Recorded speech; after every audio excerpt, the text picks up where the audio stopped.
വിശുദ്ധനായ ദൈവമേ, ശ്രീ നല്ല പിതാവേ, നല്ല സമയത്തായി വാഴ്ത്തുന്നു സ്തുതിക്കുന്ന കർത്താവേ. ഹല്ലേലൂയ, സ്തോത്രം കർത്താവേ. ഹല്ലേലൂയ, സന്ധ്യാസമയത്ത് കർത്താവേ, ഹല്ലേലൂയ, സ്തോത്രം. ഹല്ലേലൂയ, ക്ലാസ്സിനായി അടിയങ്ങൾ കടന്നു സഹായിച്ചു സ്തുതിക്കുന്നു, സ്തോത്രം ചെയ്യുന്നു. വചനം പഠിപ്പിക്കാൻ ഞങ്ങളുടെ ദാസനെ ശക്തീകരിക്കാൻ ബലപ്പെടുത്തുമാറാണെന്ന് പ്രാർത്ഥിക്കുന്നു. ക്ലാസ്സിന് ജോയിൻ ചെയ്യാനുള്ളവരെ എത്രയോ കൂട്ടി വരുത്തി കർത്താവ് ഞങ്ങളുടെ വചനം പഠിച്ച് നിശ്ചയം പ്രാപിച്ച് ഞങ്ങളുടെ രാജ്യത്തിന് വേണ്ടി പ്രയോജനരായി ജീവിക്കാൻ തക്കവണ്ണം അനേകർക്ക് ഹല്ലേലൂയ ഞങ്ങളുടെ വചനം പറഞ്ഞു കൊടുക്കാൻ തക്കവണ്ണം ഞങ്ങളെ സഹായിക്കുമാറാണെന്ന് പ്രാർത്ഥിക്കുന്നു. പഠിപ്പിക്കുന്ന എല്ലാ അധ്യാപകരും അനുഗ്രഹിക്കണമേ, താവറോഴി കോളേജിനെ അനുഗ്രഹിക്കണമെന്ന് പ്രാർത്ഥിക്കുന്നു. ഹല്ലേലൂയ ഞങ്ങളുടെ സന്നിധിയിൽ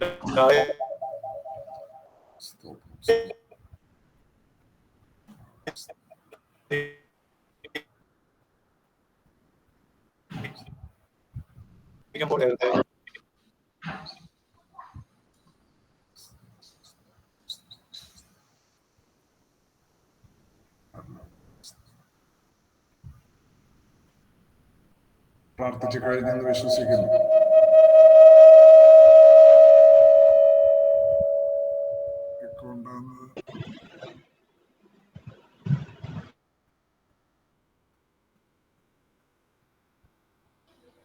പക്ഷെ പ്രാർത്ഥിച്ച് കഴിഞ്ഞു. ഒന്ന് ഇതായതാ, അവസാനം വന്ന ഒരു ഡിസ്റ്റർബൻസ് ഉണ്ടായില്ല. എന്റെ സിസ്റ്റം രണ്ടെണ്ണം ഒരേ സമയത്ത് ഉണ്ടാവും. അതുകൊണ്ടാണ്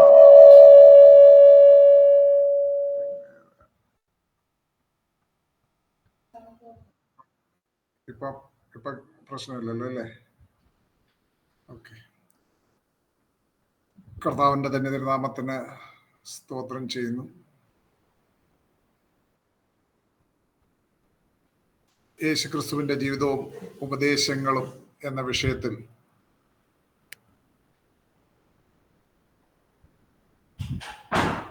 ദൈവരാജ്യം അഥവാ സ്വർഗരാജ്യം എന്ന വിഷയം, കിങ്ഡം ഓഫ് ഗോഡ് അല്ലെങ്കിൽ ദ കിങ്ഡം ഓഫ് ഹെവൻ എന്ന വിഷയമായിരുന്നു കഴിഞ്ഞ ക്ലാസ്സുകളിൽ നമ്മൾ പഠിച്ചു വരുന്നത്.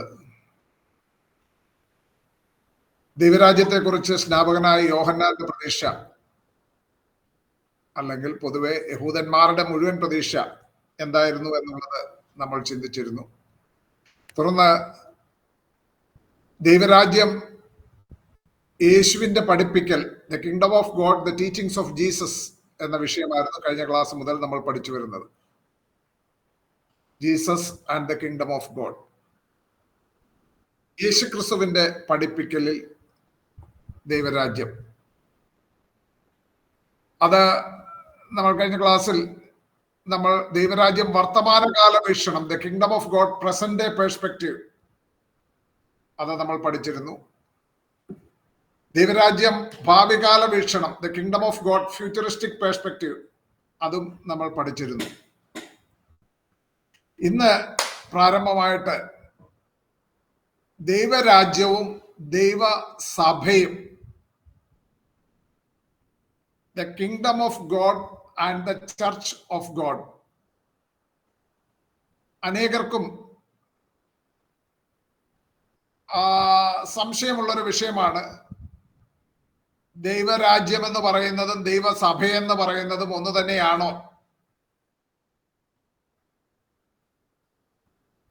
അതുകൊണ്ടാണ് ദൈവരാജ്യവും ദൈവസഭയും എന്നൊരു വിഷയം, ഒരു സബ് ടോപ്പിക് എടുക്കുവാൻ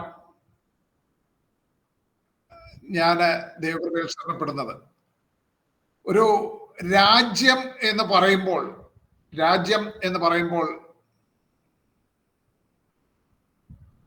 അതിന് ഒരു പല ഘടകങ്ങളുണ്ട്. ഒന്നിലധികം ഘടകങ്ങൾ ചേർന്നാണ് ഒരു രാജ്യം ഉണ്ടാകുന്നത്. രാജ്യം എന്ന് പറയുമ്പോൾ അതിനൊരു ഗവൺമെന്റ് ഉണ്ട്,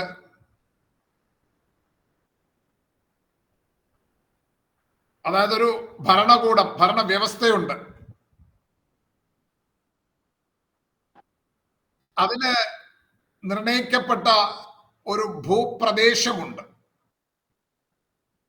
ടെറിട്ടറി അഥവാ ഭൂപ്രദേശമുണ്ട് രാജ്യത്തിൽ. രാജ്യത്തിൽ ജനങ്ങളുണ്ട്. അപ്പോൾ സ്വതന്ത്രമായ ഭരണകൂടവും ഭൂപ്രദേശവും ജനങ്ങളുമുള്ള ഒരു പരമാധികാര സംവിധാനമാണ് ഒരു രാജ്യം എന്ന് പറയുന്നത്. സ്വതന്ത്രമായ ഭരണകൂടവും ഭൂപ്രദേശവും ജനങ്ങളുമുള്ള ഒരു പരമാധികാര സംവിധാനമാണ് രാജ്യം. അത് സ്വയം ഭരിക്കുവാനും അതിന്റെ പൗരന്മാരെ മറ്റു രാജ്യങ്ങളുടെ ഇടപെടലില്ലാതെ ഭരിക്കുവാനുമുള്ള അധികാരമുള്ളൊരു രാഷ്ട്രീയ സംവിധാനമാണ്, ഘടനയാണ്.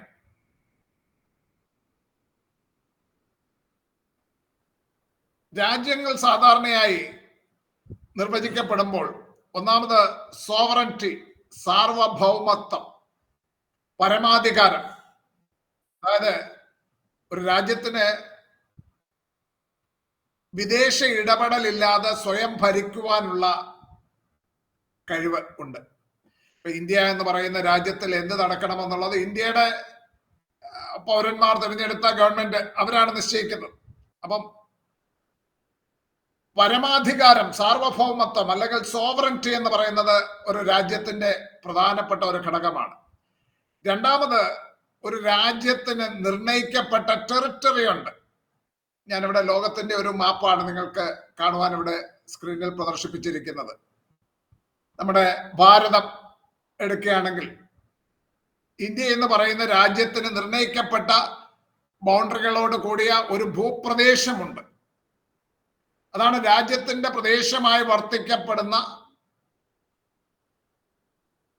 വർത്തിക്കുന്ന അല്ലെങ്കിൽ നിർവചിക്കപ്പെട്ട ഭൂമിശാസ്ത്രപരമായ ഒരു മേഖല ഓരോ രാജ്യത്തിനും അതിൻ്റെതായി. ഇന്ത്യ എടുത്താൽ ഇന്ത്യക്ക് ഓരോ പ്രത്യേക ഭൂമിശാസ്ത്രപരമായ ഒരു മേഖലയുണ്ട്. നേപ്പാൾ എടുത്താൽ അതിനുണ്ട്, അമേരിക്ക എടുത്താൽ അതിനുണ്ട്, സുഡാൻ എടുത്താൽ അതിനുണ്ട്. ലോകത്ത് ഏത് രാജ്യത്തെ എടുത്താലും ആ രാജ്യത്തിന് അതിൻ്റെതായ ഒരു ബൗണ്ടറിക്കുള്ളിൽ ഒരു നിർണയിക്കപ്പെട്ട ഭൂപ്രദേശമുണ്ട്. അതുപോലെ രാജ്യത്ത് ജനങ്ങളുണ്ട്. ജനങ്ങളില്ലാതെ കുറെ ഭൂപ്രദേശം, ഇപ്പൊ അന്റാർട്ടിക്ക പോലെയുള്ള ഇത് ഒരു രാജ്യമായിട്ട് നമുക്ക് കൂട്ടാൻ സാധിക്കുന്നത്. അവിടെ ഒന്നും ജനവാസമില്ല. വല്ലതും സയന്റിഫിക് സ്റ്റഡീസിനായിട്ട് പോകുന്ന, എക്സ്പെഡീഷൻ പോകുന്ന ആൾക്കാർ വല്ലതും പോകുന്നതല്ലാതെ അവിടെ സ്ഥിരമായ ജനവാസമുള്ള പ്രദേശമല്ല. എന്നാൽ ഒരു രാജ്യത്തിന് ആ രാജ്യവാസികളായ അതിന്റെ അതിർത്തിക്കുള്ളിൽ താമസിക്കുന്ന ഒരു കൂട്ടം ആളുകൾ, അവരെ സിറ്റിസൺസ് അല്ലെങ്കിൽ പൗരന്മാരായിട്ട് കണക്കാക്കുന്ന ജനങ്ങളുണ്ട്. നാലാമത് ഞാൻ പറഞ്ഞ എന്താണ്, ഗവൺമെന്റ് അല്ലെങ്കിൽ ഒരു സർക്കാർ. രാജ്യത്തെയും അതിന്റെ ജനത്തെയും ഭരിക്കുന്ന രാഷ്ട്രീയ ശക്തിയും അധികാരവുമുള്ള ഒരു സംവിധാനമാണ് സർക്കാർ. ഗവൺമെന്റിന്റെ പാർട്ടായിട്ട് ലെജിസ്ലേറ്റീവ്, എക്സിക്യൂട്ടീവ്, ജുഡീഷ്യൽ എന്നൊക്കെ പറഞ്ഞ താഴെ ആ പടത്തിൽ കൊടുത്തിട്ടുണ്ട്, നമുക്ക് കാണാം. അപ്പം ലെജിസ്ലേറ്റീവ് എന്ന് പറയുന്നത് അവര് നിയമം ഉണ്ടാക്കുന്നവരാണ്. എക്സിക്യൂട്ടീവ് എന്ന് പറയുന്നത് നിയമം നടപ്പിലാക്കുന്നവരാണ്. ജുഡീഷ്യറി എന്ന് പറയുന്നത് അത് വിലയിരുത്തുകയും വിധികൾ നിർണ്ണയിക്കുകയും ചെയ്യുന്നവരാണ്. അപ്പൊ ഇതെല്ലാം കൂടെ കൂടുന്ന ഒരു ഭരണ സംവിധാനമാണ് സർക്കാർ എന്ന് പറയുന്നത്. സാർവഭൗമത്വം, ഭൂപ്രദേശം, ജനങ്ങൾ, സർക്കാർ, ഇവയെല്ലാം ചേർന്നതാണ് ഒരു രാജ്യം എന്ന് പറയുന്നത്. ഇപ്പോൾ ഞാൻ പറഞ്ഞു വരുന്നത് എവിടേക്കാണെന്ന് നിങ്ങൾക്കൊരു ഒരു സൂചന കിട്ടിക്കാണും. ദൈവരാജ്യത്തെ കുറിച്ച് പറയുമ്പോഴും ഈ ഘടകങ്ങളെല്ലാം ഉൾക്കൊള്ളുന്ന ഒരു വ്യവസ്ഥിതിയായിട്ട് കണക്കാക്കപ്പെടുന്നു. ദൈവരാജ്യം അല്ലെങ്കിൽ അതിന്റെ സിനണിമായി നാം കാണുന്ന സ്വർഗരാജ്യം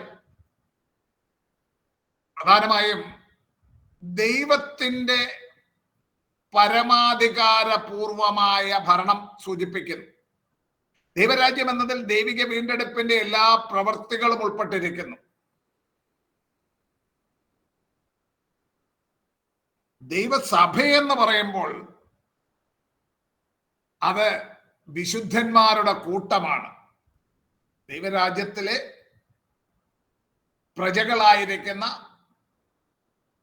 പൗരന്മാരായിരിക്കുന്ന വിശുദ്ധന്മാരുടെ കൂട്ടമാണ് ദൈവസഭ. മത്തായി എഴുതിയ സുവിശേഷം 16:18, മാത്യു 16:18. സഭയെ പണിയും പാതാള ഗോപുരങ്ങൾ ജയിക്കില്ല, ആവയ്ക്കല്ലേ? അതെ, ഞാൻ എൻ്റെ സഭയെ പണിയും, പാതാള ഗോപുരങ്ങൾ അതിനെ ജയിക്കയില്ല എന്ന് കർത്താവായ യേശുക്രിസ്തു അരുളി ചെയ്തിട്ടുണ്ട്. ഞാൻ എൻ്റെ സഭയെ പണിയുമെന്ന് യേശു അരുളി ചെയ്തപ്പോൾ കർത്താവായ യേശുക്രിസ്തുവിന്റെ സ്വഭാവത്തെയും സ്നേഹത്തിന്റെയും വിശുദ്ധമായ പ്രകടനത്തിനായി ദൈവം വിളിച്ചു കൂട്ടിയ ഒരു സമൂഹത്തെയാണ് ദൈവം അല്ലെങ്കിൽ യേശു അവിടെ പരാമർശിക്കുന്നത്. കർത്താവായ യേശുക്രിസ്തുവിന്റെ സ്നേഹത്തിന്റെയും സ്വഭാവത്തിന്റെയും വിശുദ്ധമായ പ്രകടനത്തിനായി ദൈവം വിളിച്ച ഒരു സമൂഹം.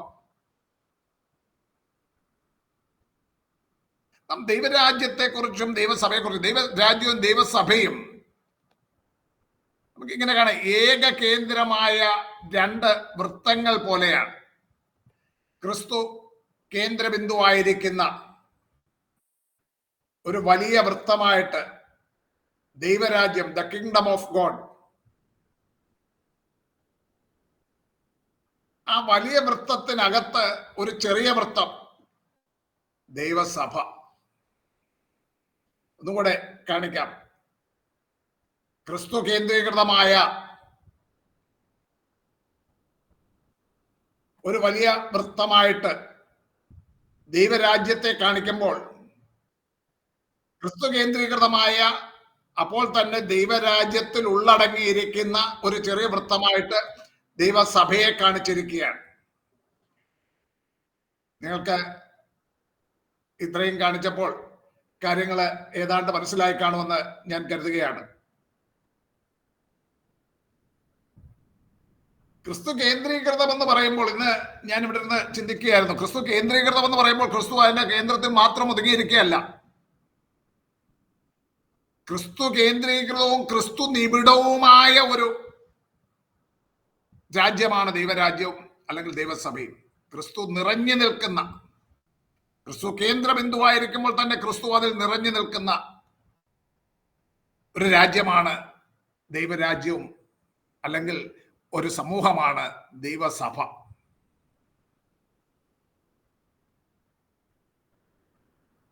പാപക്ഷമ, ദൈവസ്വീകാര്യം,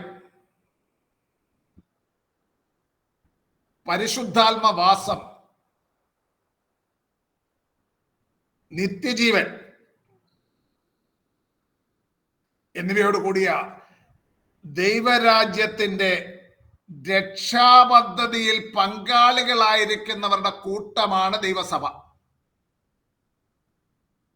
ഞാൻ ഒന്നുകൂടെ ആവർത്തിക്കാം.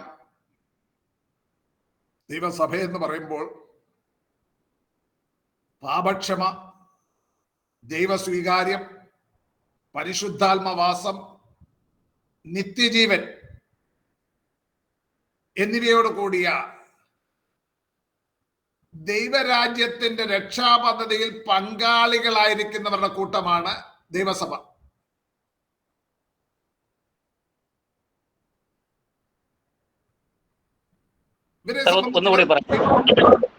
ഒന്നുകൂടി പറയാമോ സാറേ? പാപക്ഷമ, അവസാനം നിത്യജീവൻ, പാപക്ഷമ, ദൈവസ്വീകാര്യം, പരിശുദ്ധാത്മവാസം, ദൈവസ്വീകാര്യം, പരിശുദ്ധാത്മവാസം, നിത്യജീവൻ എന്നിവയോട് കൂടിയ ദൈവരാജ്യത്തിന്റെ രക്ഷാപദ്ധതിയിൽ പങ്കാളികളായിരിക്കുന്നവരുടെ കൂട്ടമാണ് ദൈവസഭ.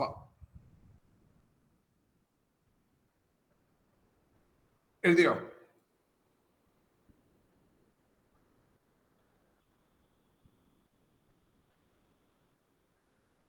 എഴുതിയോ? ചോദിച്ചയാൾ ഉത്തരം പറയും. എഴുതി സാർ, എഴുതി. അപ്പോൾ ഇവര് ദൈവരാജ്യത്തിന്റെ സുവിശേഷം വിശ്വാസത്താൽ കൈക്കൊണ്ട് രക്ഷ പ്രാപിച്ചവരാണ്.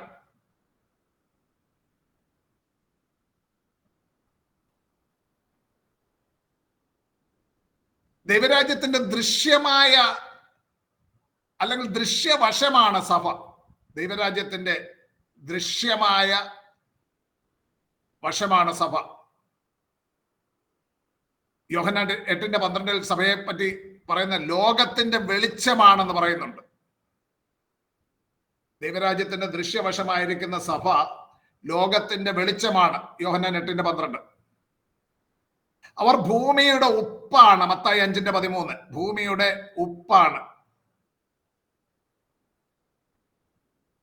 അവർ രാജ്യത്തിന്റെ നുകം പേറുന്നവരും രാജാവിന്റെ കൽപ്പന അനുസരിച്ച് അവനോട് പഠിക്കുന്നവരുമാകുന്നു. മത്തായി 11:28 മുതൽ 30 വരെ. എന്റെ നുകമെടുത്ത് എന്നോട് പഠിപ്പീൻ എന്ന് കർത്താവ് പറയുന്നുണ്ടല്ലോ. അതുകൊണ്ടാണ് ഞാൻ പറഞ്ഞത്.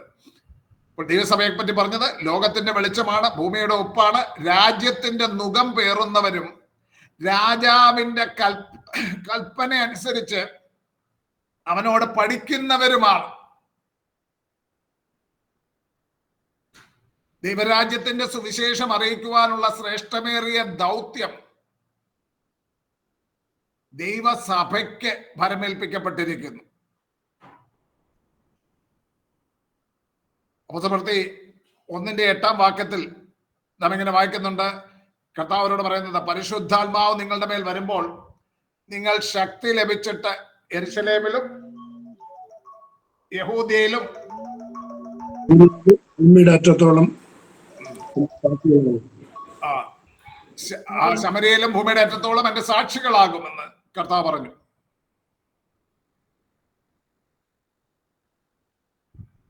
ഗ്രീക്ക് ഭാഷയിൽ എക്ലേഷ്യ എന്ന പദമാണ് സഭ എന്ന് ദൈവസഭ എന്ന പരിഭാഷ ചെയ്തിരിക്കുന്നത്. എക്ലേഷ്യ നിങ്ങൾക്ക് സ്ക്രീനിൽ കാണാം. എക്ലേഷ്യ എന്ന പദമാണ് ചർച്ച് എന്നും അല്ലെങ്കിൽ ദൈവസഭയെന്നും പരിഭാഷ ചെയ്തിരിക്കുന്നത്. പുതിയ നിയമത്തിൽ ഈ പദം ഏകദേശം 115 പ്രാവശ്യം കാണപ്പെടുന്നു. പുതിയ നിയമത്തിൽ എക്ലേഷ്യ എന്നുള്ള പദം ഏകദേശം 115 പ്രാവശ്യം കാണപ്പെടുന്നു. എക് എന്ന് പറഞ്ഞാൽ ഔട്ട് പ്ലസ് കാലിയോ കോൾ എന്ന 2 പദങ്ങൾ ചേർന്നാണ് എക്ലേഷ്യ എന്ന പദം ഉണ്ടായിരിക്കുന്നത്. എക്ലേഷ്യ എന്ന പദത്തിന്റെ literal meaning called out. Called out എന്ന് പറയുമ്പോൾ കോൾഡ് ഔട്ട് വൺസ്, വിളിക്കപ്പെട്ടവരുടെ കൂട്ടം. എക്ലേഷ്യ എന്ന പദം കൊണ്ട് വിളിക്കപ്പെട്ടവരുടെ കൂട്ടം എന്നാണ് അർത്ഥമാക്കുന്നത്. ആക്ച്വലി എക്ലേഷ്യ എന്ന പേര് അഥേനയിലെ ഏതൻസിലെ ഗവൺമെന്റൽ അസംബ്ലിയുടെ പേരായിരുന്നു. ഗവൺമെന്റൽ അസംബ്ലിയുടെ പേരായിരുന്നു എക്ലേഷ്യ.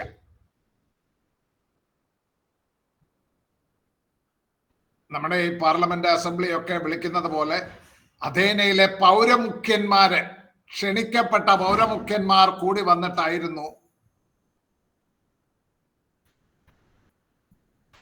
ഭരണകാര്യങ്ങളൊക്കെ തീരുമാനിച്ചിരുന്നത്.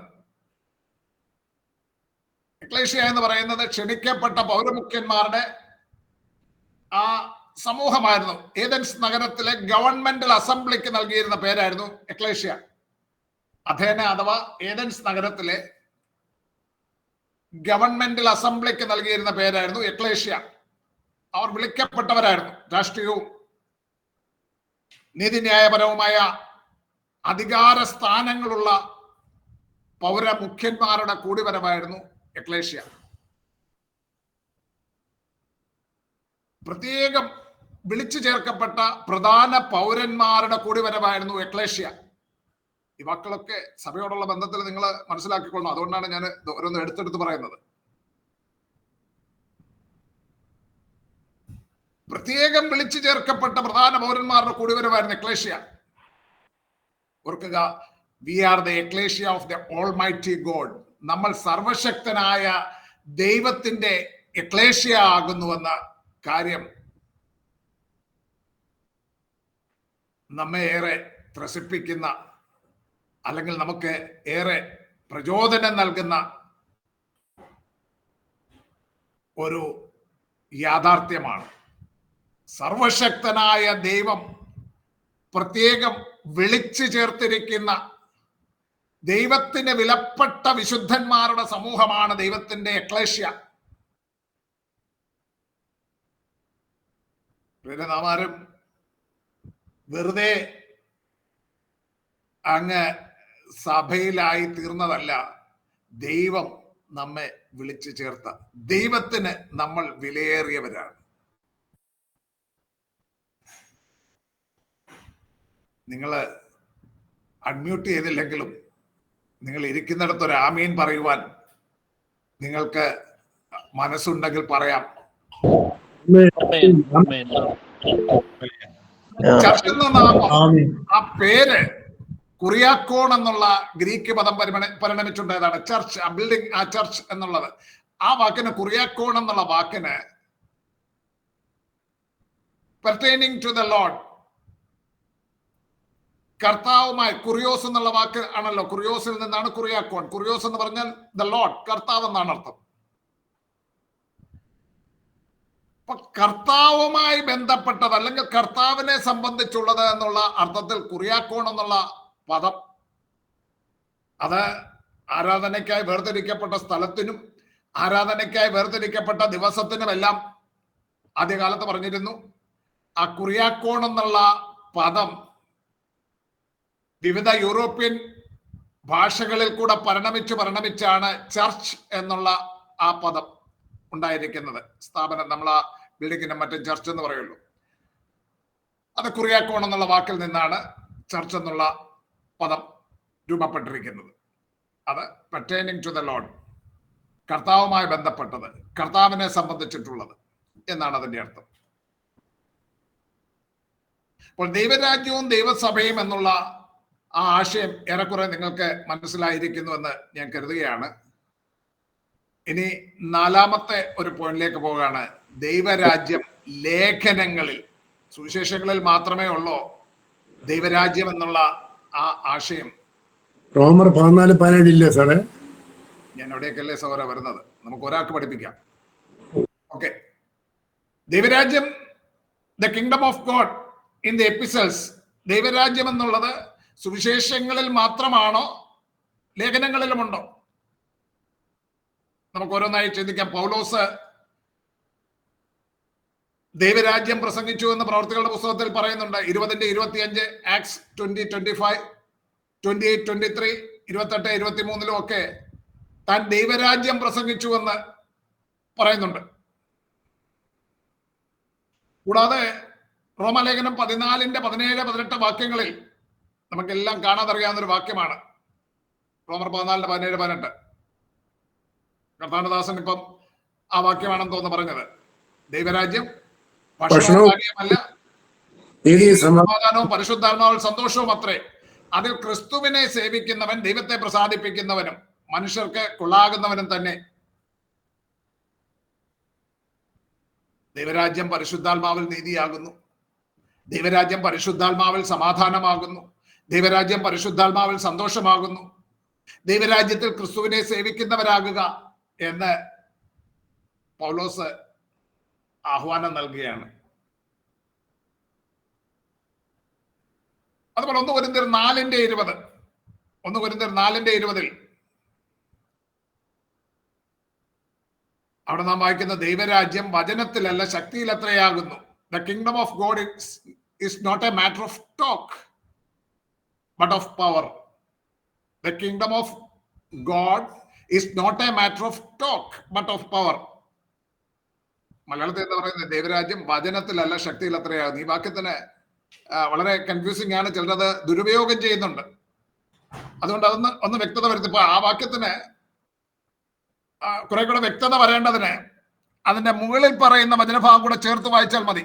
മുകളിൽ എന്താണ് പറയുന്നത്? 1 കൊരിന്ത്യർ 4:18 മുതലുള്ള വാക്യങ്ങൾ വായിച്ചേ, 18 മുതൽ 20 വരെ. എങ്കിലും ഞാൻ നിങ്ങളുടെ വരിക ചിലർ ചീർത്തിരിക്കുന്നു. കർത്താവിന് ഇഷ്ടമെങ്കിൽ ഞാൻ വേഗം നിങ്ങളുടെ അടുക്കൽ വന്ന് ചീർത്തിരിക്കുന്നവരുടെ വാക്കല്ല ശക്തി തന്നെ കണ്ടറിയും. ദൈവരാജ്യം വചനത്തിലല്ല ശക്തിയിൽ എത്രയാകുന്നു. നോക്കുക, അവിടെ പറഞ്ഞ് തീർത്തിരിക്കുന്നവരുടെ വാക്കല്ല ശക്തി തന്നെ കണ്ടറിയും എന്ന് പറഞ്ഞിട്ടാണ് പറയുന്നത്. ദൈവരാജ്യം വചനത്തിലല്ല, ആ വാക്കുകളിലല്ലെന്നാണ് ഇംഗ്ലീഷിൽ നമ്മൾ വായിച്ചല്ലോ. The kingdom of God is not a matter of talk. വാക്കുകളിലല്ല, ശക്തിയിലത്രേ. ഇവിടെ നമുക്കറിയാം, ഇത് കൊരിന്ത്യർക്ക് ലേഖനം എഴുതുന്നത്, കൊരിന്ത്യ സഭയെ പറ്റി നമ്മൾ മനസ്സിലാക്കുന്നത് ആ ജിയോഗ്രഫി നോക്കിയാൽ, അതിന്റെ ആ മാപ്പ് നോക്കിയാൽ അറിയാം, അഥേനയ്ക്ക് സമീപമായിരുന്നു കൊരിന്ത്. അഥേന എന്ന് പറയുന്നത് തത്വജ്ഞാനികളുടെ പ്രഭാഷണ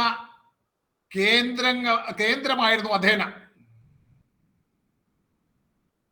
അപ്പോൾ വലിയ തത്വജ്ഞാനികൾ, വലിയ കടുകട്ടിയ വാക്കുകൾ പറയുന്നവരായിരുന്നു അവിടെ ഉണ്ടായിരുന്ന തത്വജ്ഞാനികൾ. നമുക്കറിയാം, സോക്രട്ടീസും അരിസ്റ്റോട്ടിലും പ്ലേറ്റോയും പോലുള്ള തത്വജ്ഞാനികളുടെ നാട്.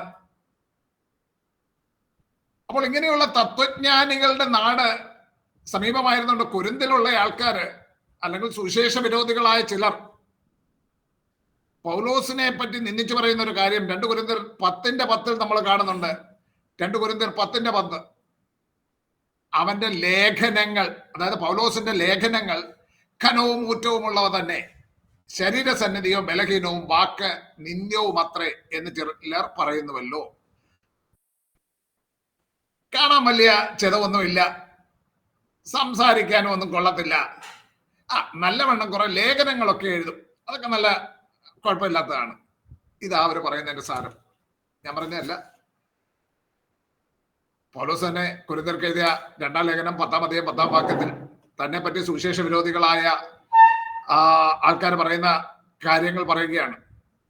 അപ്പോൾ അവന്റെ വാക്ക് നിന്ദ്യമത്രേ എന്ന് ചിലർ പറയുന്നല്ലോ. അവിടെയുള്ള തത്വജ്ഞാനികളെ പോലെ വളരെ സങ്കീർണമായ വാചക കസർത്തുകളായല്ല പൗലോസ് സംസാരിച്ചത്. വളരെ ലളിതമായ ഭാഷയിലായിരുന്നു പൗലോസ് പ്രസംഗിച്ചിരുന്നത്. പൗലോസ് വളരെ സാധാരണക്കാരന്റെ ഭാഷയിൽ, വളരെ ലളിതമായ ഭാഷയിൽ പ്രസംഗിച്ചിരുന്നു. മറുഭാഗം അവര് തങ്ങളുടെ വാക്കുകളേറെ ഘനമുള്ളത്, അങ്ങനെ നിഗളിച്ചിരുന്ന അഹങ്കാരികൾ കൊരിന്ത്യ സഭയിലുണ്ടായിരുന്നു. അങ്ങനെ കൊരിന്ത്യ സഭയിൽ തങ്ങളുടെ വാചക കസർത്ത് നടത്തുന്നതായി അങ്ങനെയുള്ള അഹങ്കാരികൾ തങ്ങളുടെ വാചക കസർത്ത് നടത്തുന്നത് അറിഞ്ഞ് അവിടെയുള്ള വിശുദ്ധന്മാരോട് പൗലോസ് പറയുന്നു, ഞാൻ വേഗം നിങ്ങളുടെ അടുക്കൽ വന്ന് ചീർത്തിരിക്കുന്നവരുടെ വാക്കല്ല ശക്തി തന്നെ കണ്ടറിയും. ഞാൻ വേഗം നിങ്ങളുടെ അടുക്കൽ വന്ന് ചീർത്തിരിക്കുന്നവരുടെ വാക്കല്ല ശക്തി തന്നെ കണ്ടറിയും. എന്നിട്ട് അദ്ദേഹം പറയുകയാണ്, the kingdom of God is not a matter of talk but of power. ദൈവരാജ്യം വാക്കുകളല്ല, വാചക കസർത്തല്ല, ശക്തിയിൽ അത്രയാകുന്നു.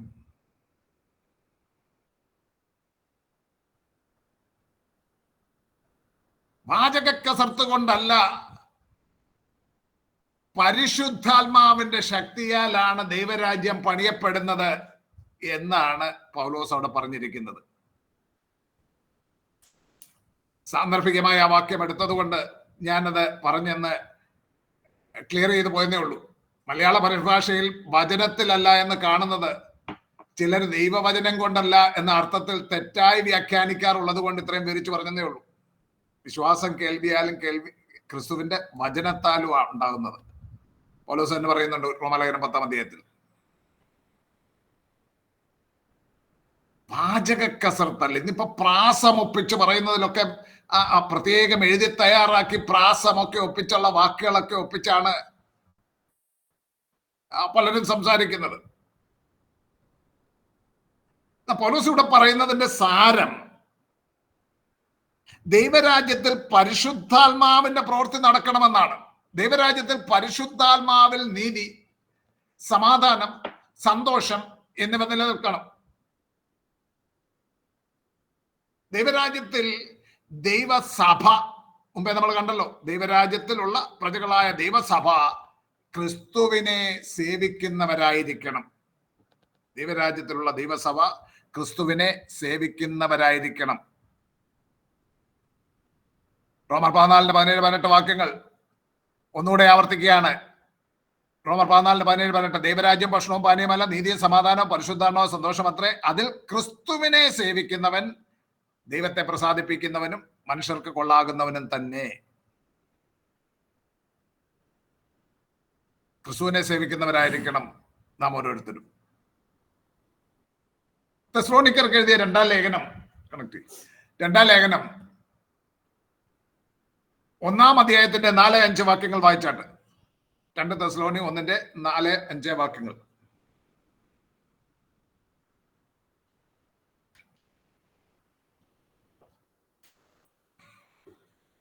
അതുകൊണ്ട് നിങ്ങൾ സഹിക്കുന്ന സകല ഉപദ്രവങ്ങളിലും കഷ്ടങ്ങളിലുമുള്ളത് അതാണോ സർ?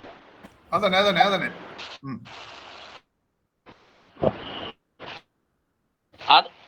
അതുകൊണ്ട് നിങ്ങൾ സഹിക്കുന്ന സകല ഉപദ്രവങ്ങളിലും കഷ്ടങ്ങളിലുമുള്ള നിങ്ങളുടെ സഹിഷ്ണുത വിശ്വാസവും നിമിത്തം ഞങ്ങൾ ദൈവസഭകളിൽ നിങ്ങളെ ചൊല്ലി പ്രശംസിക്കുന്നു.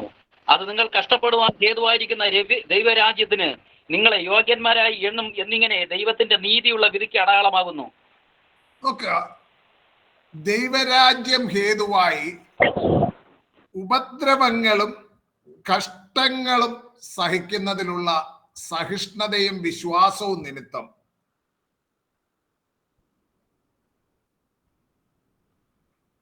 രാജ്യത്തിന് യോഗ്യന്മാരായി തീരുമെന്ന് ഈ വചനങ്ങളിലൂടെ പൗലോസ് വ്യക്തമാക്കുകയാണ്.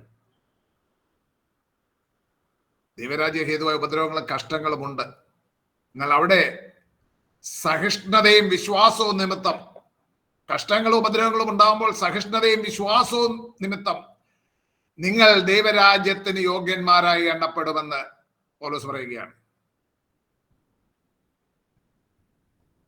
ദൈവരാജ്യത്തിന് യോഗ്യന്മാരാകുന്നവരുടെ കാര്യം പറയുമ്പോൾ ദൈവരാജ്യം അവകാശമാക്കാത്തവരുടെ പട്ടികയും പൗലോസ് രേഖപ്പെടുത്തിയിട്ടുണ്ട്. ദൈവരാജ്യം അവകാശമാക്കാത്തവരുടെ പട്ടിക. അത് ജസ്റ്റ് വാക്യങ്ങളൊന്ന് നോട്ട് ചെയ്താൽ മതി. നിങ്ങളൊന്ന് നോട്ട് ചെയ്താൽ മതി. നിങ്ങൾ പിന്നീട് വായിച്ചാൽ മതി. 1 കൊരിന്ത്യർ 6:9-10 വാക്യങ്ങൾ. 1 കൊരിന്ത്യർ 6:9-10 വാക്യങ്ങൾ. 1 Corinthians 6:9-10. 15:50 15:50. 1 കൊരിന്ത്യർ 15:50. ഗലേഷ്യൻസ് 5:19-21. ഗലാത്യർ 5:19 മുതൽ 21 വരെ. ഗലാത്യർ 5:19 മുതൽ 21 വരെ. എഫേഷ്യൻസ് 5:5. എഫേസ്യർ 5:5.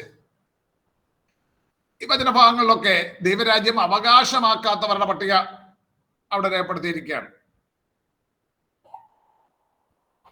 അപ്പോൾ ലേഖനങ്ങളിൽ ദൈവരാജ്യം ഒരു അവിഭാജ്യ ഘടകമായിരുന്നു. പൗലോസിന്റെ ലേഖനങ്ങളിൽ പ്രത്യേകിച്ച്, പൗലോസിന്റെ ലേഖനങ്ങളിൽ മാത്രമല്ല, എബ്രായ ലേഖനകർത്താവും യാക്കോബ്, പത്രോസ് തുടങ്ങിയ ലേഖന കർത്താക്കളും അവരുടെ ലേഖനങ്ങളിൽ ദൈവരാജ്യത്തെക്കുറിച്ച് പരാമർശിച്ചിട്ടുണ്ട്. എബ്രായർക്ക് എഴുതിയ ലേഖനം 12:28 ഇളകാത്ത രാജ്യം എന്ന് പറഞ്ഞിരിക്കുന്നു. യാക്കോബ് 2:5 വാഗ്ദത്തം ചെയ്ത രാജ്യം എന്ന് പറയുന്നു. 2 പത്രോസ് 1:11 നിത്യരാജ്യം എന്ന് പറയുന്നു. ഇതൊക്കെ ദൈവരാജ്യത്തെ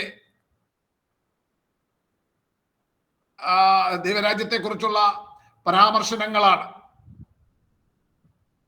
അപ്പോൾ സുവിശേഷങ്ങളിൽ മാത്രമല്ല, ലേഖനങ്ങളിലും ദൈവരാജ്യത്തെക്കുറിച്ച് ഊന്നൽ കൊടുത്തുകൊണ്ട് ലേഖനകർത്താക്കൾ പ്രതിപാദിച്ചിട്ടുണ്ട് എന്ന കാര്യം നിങ്ങളുടെ ശ്രദ്ധയപ്പെടുത്തുകയായിരുന്നു.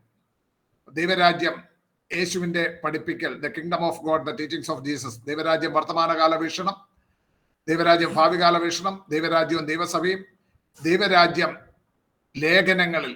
ഈ 4 പോയിന്റ്സ് കഴിഞ്ഞു. ഇനി നമ്മൾ അടുത്തതായിട്ട് ഗിരിപ്രഭാഷണം എന്ന കർത്താവിന്റെ മഹത്തായ ഗിരിപ്രഭാഷണം എന്ന വിഷയത്തിലേക്ക് നമ്മൾ പ്രവേശിക്കുകയാണ്. ഗിരിപ്രഭാഷണം. മത്തായി എഴുതിയ സുവിശേഷം 5 മുതൽ 7 വരെയുള്ള അധ്യായങ്ങളിൽ രേഖപ്പെടുത്തിയിരിക്കുന്ന സന്ദേശങ്ങൾക്ക് പൊതുവായി പറയുന്ന പേരാണ് the sermon on the mount, ഗിരിപ്രഭാഷണം. സെർമൺ ഓൺ ദ മൗണ്ട്, ഗിരിപ്രഭാഷണം എന്ന് പറയുന്നത്. നമ്മുടെ ഇന്ത്യയുടെ രാഷ്ട്രപിതാവെന്ന് ചിലർ പറയുന്ന ഗാന്ധിജി ഉൾപ്പെടെ ലോകത്തിൽ പ്രമുഖരായ പല അക്രൈസ്തവർ പോലും ഉദ്ധരണിയാക്കിയിട്ടുള്ള മഹത്തായ ഒരു ക്രിസ്തു സന്ദേശമാണ്,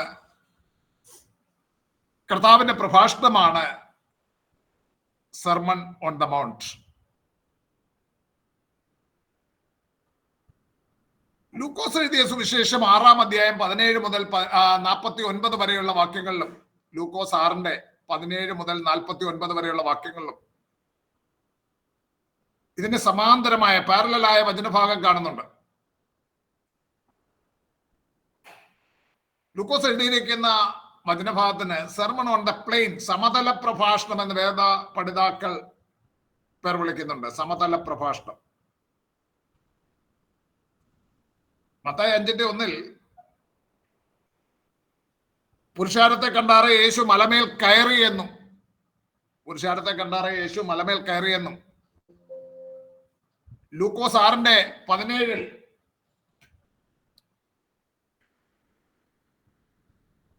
യേശു അവരോട് കൂടെ ഇറങ്ങി സമഭൂമിയിൽ നിന്നുവെന്നും പറയുന്നുണ്ട്. രണ്ടും പാരലൽ മെസ്സേജസ് ആണ്. ഒരിടത്ത് പറയുന്ന യേശു മലമേൽ കയറി, ഒരിടത്ത് പറഞ്ഞ് യേശു അവരോടുകൂടെ ഇറങ്ങി സമഭൂമിയിൽ നിന്നു. ഇതിന്റെ വിശദീകരണം നമ്മൾ ഇങ്ങനെ മനസ്സിലാക്കുക. യേശു നിന്ന സ്ഥലം അത് ഒന്ന് തന്നെയാകാം. കയറി എന്ന് ഇറങ്ങി എന്ന് രേഖപ്പെടുത്തിയിരിക്കുന്നത് അവിടെ സന്നിഹിതരായിരുന്ന സാക്ഷികൾ തങ്ങൾ നിന്നിരുന്ന സ്ഥലവുമായി ആപേക്ഷികമായി പറഞ്ഞിരിക്കുന്നതാകാം. ചിലരെ സംബന്ധിച്ചിടത്തോളം യേശു അല്പം മുകളിലോട്ട് കയറി നിൽക്കുകയാണ്, അത് കഴിഞ്ഞ് മറ്റു ചിലർ നോക്കുമ്പോൾ അല്പം താഴേക്ക് ഇറങ്ങി, മുകളിൽ നിൽക്കുന്ന ചിലർ നോക്കുമ്പോൾ താഴേക്ക് ഇറങ്ങിയതായി തോന്നിയിരിക്കാം. മറ്റൊരു വിശദീകരണം പറയുന്ന ഒരുപക്ഷെ തന്റെ പ്രഭാഷണ മധ്യേ യേശു മലയിൽ നിന്ന് താഴേക്ക് ഇറങ്ങുകയും ഒരു സമഭൂമിയിൽ നിന്നുകൊണ്ട് പ്രഭാഷണം തുടരുകയും ചെയ്തിരിക്കാം എന്നും ചിലരെ അഭിപ്രായപ്പെടുന്നുണ്ട്.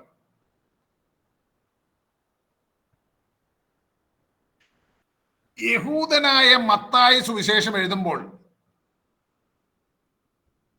മത്തായിയുടെ രചനയുടെ പ്രഥമ പ്രതിഗ്രാഹകർ ആരായിരുന്നു? യഹൂദന്മാരായിരുന്നു. യഹൂദ ക്രിസ്ത്യാനികളായിരുന്നു. അപ്പൊ യഹൂദന്മാരെ സംബന്ധിച്ചിടത്തോളം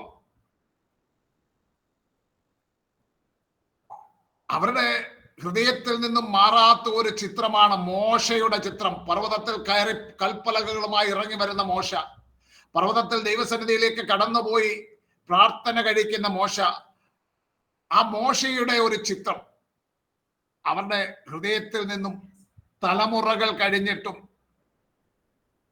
നീങ്ങിപ്പോകാത്ത ഒരു ചിത്രമാണ്, മാഞ്ഞു പോകാത്ത ഒരു ചിത്രമാണ്.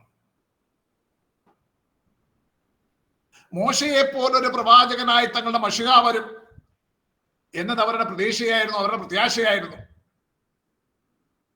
അപ്പോൾ യഹൂദന്മാരായ സ്വീകർത്താക്കൾ അല്ലെങ്കിൽ വായനക്കാരെ സംബന്ധിച്ച് മോശയെ അനുസ്മരിപ്പിക്കുന്ന നിലയിൽ തങ്ങളുടെ മിശിഹായെ അവതരിപ്പിച്ചതാകാം ആ പുരുഷാരത്തെ കണ്ടാറെ മലമേൽ കയറി എന്ന് പറഞ്ഞുകൊണ്ട് തുടങ്ങുന്ന ആ ആരംഭ വാചകം. മോശ ദൈവമായി സംസാരിക്കേണ്ടതിന് പർവ്വതത്തിൽ കയറിയ ആ സംഭവങ്ങൾ യഹൂദന്മാർക്ക് ഓർമ്മയിലുള്ള സംഭവമാണ്. തലമുറകൾ കഴിഞ്ഞിട്ട്, നൂറ്റാണ്ടുകൾ കഴിഞ്ഞിട്ടും യഹൂദന്മാർ ഭയഭക്തിയോടും ഏറെ അഭിമാനത്തോടും കൂടെ അനുസ്മരിക്കുന്ന ഒരു ഓർമ്മയായിരുന്നു മോശ പർവ്വതത്തിൽ കയറി ദൈവവുമായി ഒരുമിച്ച് അഭിമുഖമായി ഇരിക്കുകയും കൽപ്പലകളുമായിട്ട് ഇറങ്ങി വരികയും ചെയ്യുന്ന ആ ഒരു ചിത്രം. യേശു മലമേൽ കയറിയതായ സംഭവത്തിന് ഊന്നൽ കൊടുത്തുകൊണ്ട് മോശയിലൂടെ ദൈവം വാഗ്ദത്തം ചെയ്തിരുന്ന ആ പ്രവാചകൻ മത്തായി യേശുവിനെ അവതരിപ്പിച്ചിരിക്കുകയാണ്. മത്തായിയെ പോലെ യോഹന്നാനും തന്റെ സുവിശേഷത്തിൽ മലമേൽ കയറി ഇരുന്ന് പഠിപ്പിക്കുന്ന മശിഹായുടെ ചിത്രം തന്റെ സുവിശേഷത്തിൽ വരച്ചു കാട്ടുന്നുണ്ട്. എവിടെയാ? യോഹന്നാന്റെ സുവിശേഷം 6-ാം അധ്യായം ആരംഭിക്കുമ്പോൾ അവിടെ യോഹന്നാനും ഇങ്ങനെ മലമേൽ കയറി അവിടെ ഇരുന്ന് പഠിപ്പിക്കുന്ന ഒരു മശിഹായുടെ ചിത്രം വരച്ചു കാണിക്കുന്നുണ്ട്. ലൂക്കോസിനെ സംബന്ധിച്ചിടത്തോളം, ലൂക്കോസ് നമുക്കറിയാം, ലൂക്കോസ് യഹൂദനായിരുന്നില്ല, ലൂക്കോസ് ഒരു യവനനായിരുന്നു.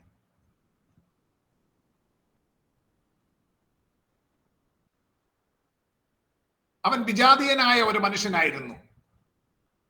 യവനനായ ലൂക്കോസിനെ സംബന്ധിച്ചിടത്തോളം ഈ യഹൂദന്മാരുടെ മലയ്ക്ക് വലിയ പ്രാധാന്യമൊന്നും ഉണ്ടായിരുന്നില്ല. അല്ലെങ്കിൽ യഹൂദന്മാർ കാണുന്നത് പോലെ മലയ്ക്കൊന്നും വലിയ പ്രാധാന്യം ഉണ്ടായിരുന്നില്ല.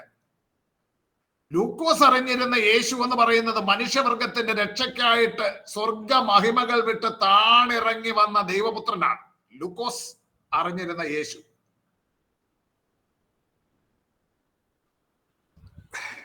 സ്വർഗ മഹിമകൾ വിട്ട് താണിറങ്ങി വന്ന ദൈവപുത്രനാണ്. അതുകൊണ്ട് ലൂക്കോസിന് ഈ മലമേൽ കയറിയതൊന്നും വലിയ പ്രാധാന്യമുള്ള വിഷയമല്ല. ആ നിലയിൽ നമ്മൾ അത് കണ്ടാൽ മതി. ഓക്കെ, ഇനി ഈ സെർമൺ ഓൺ ദ മൗണ്ട് അല്ലെങ്കിൽ ഗിരിപ്രഭാഷണത്തെ സംബന്ധിച്ച് ചില കാര്യങ്ങൾ നമ്മുടെ അറിവിനായിട്ട് പറയുകയാണ്. നിങ്ങൾ ശ്രദ്ധിക്കണം, നോട്ട് ചെയ്യണം. ഇത് ഒരു പ്രഭാഷണമായിട്ടല്ല, ഇതൊരു പ്രഭാഷണങ്ങളുടെ സമാഹരണമായിട്ടാണ് കരുതപ്പെടുന്നത്. ഒരു പ്രഭാഷണമായിട്ടല്ല, പ്രഭാഷണങ്ങളുടെ സമാഹരണം.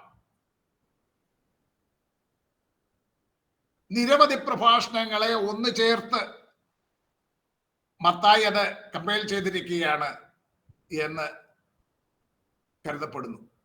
മുൻകാലങ്ങളിൽ ഇതൊരു ഒറ്റ പ്രഭാഷണമായി കരുതിയിരുന്നു. മത്തായിയുടെ രചന കണ്ടാൽ നമുക്ക് അങ്ങനെ തോന്നത്തുള്ളൂ. മത്തായിയുടെ രചന എങ്ങനെയാണ്? 5-ാം അധ്യായം 1-2 വാക്യങ്ങളിൽ തുടങ്ങി 7-ാം അധ്യായം 28-29 വാക്യങ്ങളോടെ അവസാനിക്കുകയാണ്. അപ്പൊ 5-ന്റെ 1-2 വാക്യങ്ങൾ എന്താണ്? ഒന്ന് വായിച്ചേ. 5-ാം അധ്യായം 1-2 വാക്യങ്ങൾ. നിങ്ങൾ എന്റെ കൂടെ ഉണ്ടോ? ഒന്ന് സ്പീഡ് നിൽക്കേ. അവൻ പുരുഷാരത്തെ കണ്ടാറെ മലമേൽ കയറി അവൻ ഇരുന്ന ശേഷം ശിഷ്യന്മാർ അടുക്കൽ വന്നു. അവൻ തിരുവായ് മൊഴിഞ്ഞ് അവരോട് ഉപദേശിച്ചതെന്തെന്നാൽ. നോക്കുക, അവൻ പുരുഷാരത്തെ കണ്ടാറെ മലമേൽ കയറി അവൻ ഇരുന്ന ശേഷം ശിഷ്യന്മാർ അടുക്കൽ വന്നു. അവൻ തിരുവായ് മൊഴിഞ്ഞ് അവരോട് ഉപദേശിച്ച എന്തെന്നാൽ. ഇങ്ങനെ ആരംഭിക്കുന്നു. ഇനി ഇത് അവസാനിക്കുന്നത് എങ്ങനെയാണ്? 7-ാം അധ്യായം 28-29 വാക്യങ്ങൾ.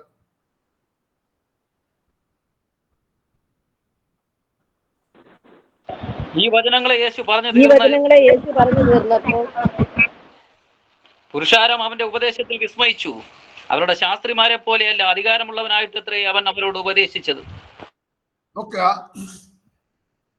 അവൻ തിരുവായ് മൊഴിഞ്ഞ് അവരോട് ഉപദേശിച്ചത് എന്തെന്നാലെന്ന് തുടങ്ങി ഈ വചനങ്ങളെ പറഞ്ഞു തീർന്നപ്പോൾ എന്ന് പറഞ്ഞ് ആ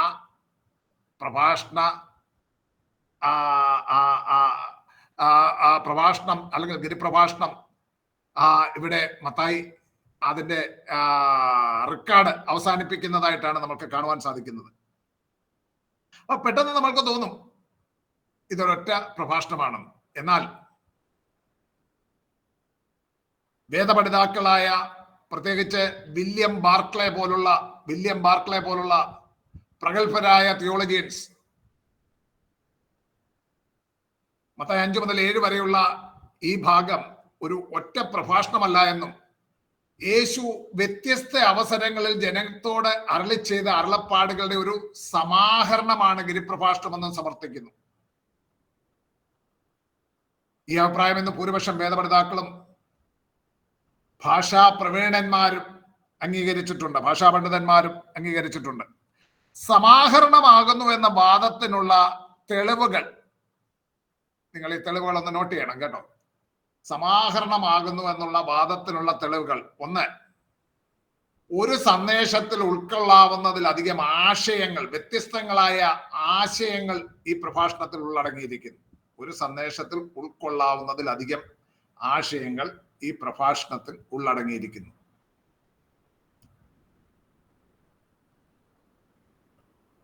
വ്യത്യസ്തമായ നിരവധി വിഷയങ്ങൾ കൈകാര്യം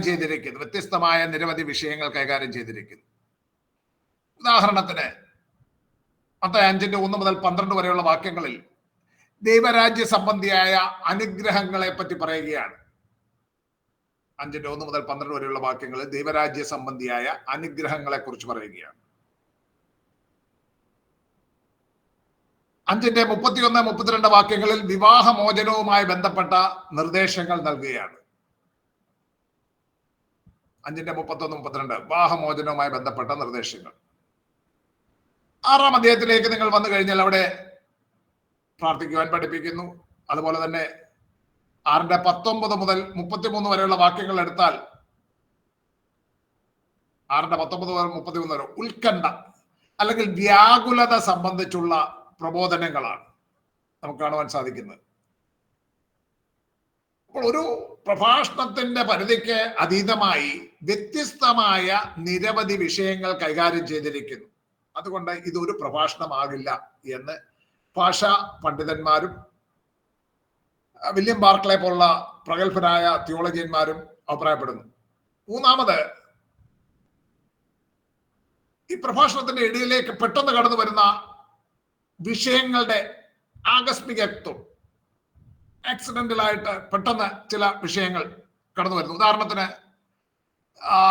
ഞാനിപ്പോൾ പറഞ്ഞത് മത്തായി 6-ാം അധ്യായത്തിൽ 9-ാം വാക്യത്തിൽ പെട്ടെന്ന് കർത്താവ് പറയാം, നിങ്ങൾ ഈ വണ്ണം പ്രാർത്ഥിപ്പീൻ എന്ന് പറഞ്ഞുകൊണ്ട് പ്രാർത്ഥനയ്ക്കായി ഒരു മാതൃക യേശു നൽകി തന്നിരിക്കുകയാണ്.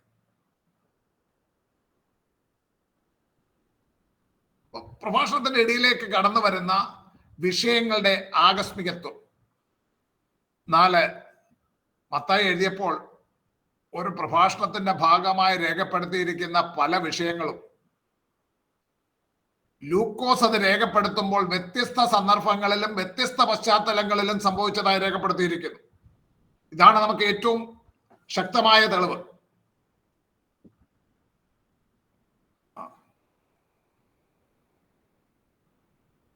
മത്തായി ഒരു ഒറ്റ പ്രഭാഷണത്തിന്റെ ഭാഗമായി പറഞ്ഞിരിക്കുന്ന കാര്യങ്ങൾ ലൂക്കോസ് അത് എഴുതിയിരിക്കുമ്പോൾ വ്യത്യസ്ത സന്ദർഭങ്ങളിൽ വ്യത്യസ്ത പശ്ചാത്തലങ്ങളിൽ സംഭവിച്ചതായി രേഖപ്പെടുത്തുന്നു. ഉദാഹരണത്തിന് ഞാനിപ്പോൾ പറഞ്ഞ ആ പ്രാർത്ഥനയുടെ മാതൃക, കർത്താവ് പഠിപ്പിച്ച പ്രാർത്ഥന മത്തായി 6:9-13 വരെയുള്ള വാക്യങ്ങളിൽ പ്രാർത്ഥിക്കുവാനുള്ള മാതൃക ഈ പ്രഭാഷണത്തിന്റെ ഭാഗമായി പറഞ്ഞു പോയിരിക്കുകയാണ്. എന്നാൽ ലൂക്കോസ് അത് എഴുതിയിരിക്കുന്നത് മറ്റൊരു സാഹചര്യത്തിൽ, ഒരു ശിഷ്യന്റെ അപേക്ഷയെങ്കിൽ യേശു അവരെ പ്രാർത്ഥിക്കുവാൻ പഠിപ്പിച്ചിരിക്കുന്നതായിട്ടാണ്. ലൂക്കോസ് 11:1 വാക്യത്തിൽ നമ്മൾ കാണുന്നു. ലൂക്കോസ് 11:1 അവനൊരു സ്ഥലത്ത് പ്രാർത്ഥിച്ചുകൊണ്ടിരുന്നു. തീർന്ന ശേഷം ശിഷ്യന്മാരിൽ ഒരുത്തൻ അവനോട്, കർത്താവേ, യോഹന്നാൻ തന്റെ ശിഷ്യന്മാരെ പഠിപ്പിച്ചതുപോലെ ഞങ്ങളെയും പ്രാർത്ഥിപ്പാൻ പഠിപ്പിക്കണമേ എന്ന് പറഞ്ഞു. അപ്പോൾ അങ്ങനെ പ്രാർത്ഥിക്കാൻ പഠിപ്പിക്കണമേ എന്ന് ഒരുവൻ അപേക്ഷിക്കുമ്പോഴാണ് യേശു അവരെ നിങ്ങൾ പ്രാർത്ഥിക്കണമെന്ന് പറഞ്ഞ് പഠിപ്പിക്കുന്നതായിട്ട് ലൂക്കോസ് എഴുതിയിരിക്കുന്നത്. എന്നാൽ മത്തായി ഈ പ്രഭാഷണ മധ്യേ അത് രേഖപ്പെടുത്തിയിരിക്കുകയാണ്. ഇതൊരു ശക്തമായ തെളിവാണ്.